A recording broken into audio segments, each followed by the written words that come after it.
learners, welcome back to the Ignored Corner.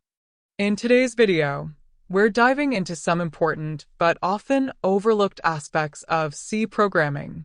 We'll be talking about case sensitivity, variable names, character constants, and the unique feature of nested loops. Let's get started. First, let's talk about case sensitivity in C. It's crucial to remember that C is a case-sensitive language.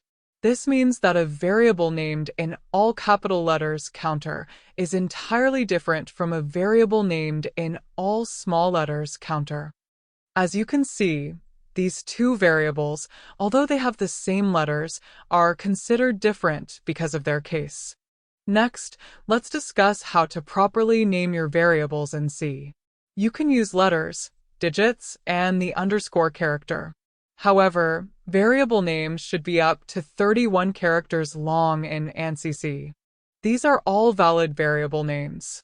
Just remember to keep them within the 31 character limit. Now, let's talk about character constants and their ASCII values. In C, the character constant 7 is not the same as the digit 7. Each character constant has an equivalent integer number based on the ASCII table. For instance, the capital characters A to Z have ASCII values from 65 to 90.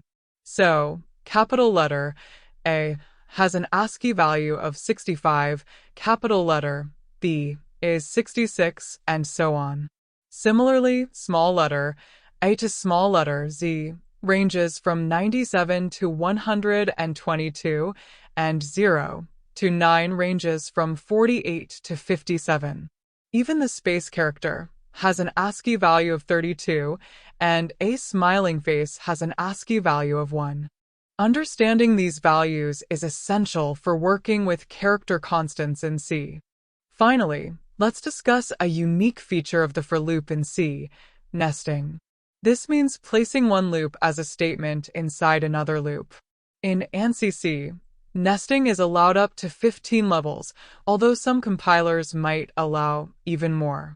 Nesting loops can be incredibly powerful for certain algorithms, but remember to keep track of your loop levels to avoid complexity. And that's a wrap on today's video. We covered the importance of case sensitivity, how to name your variables, the significance of character constants and their ASCII values, and the unique feature of nested loops in C. If you found this video helpful, don't forget to like, share, and subscribe to The Ignored Corner for more content like this. Thanks for watching and happy coding!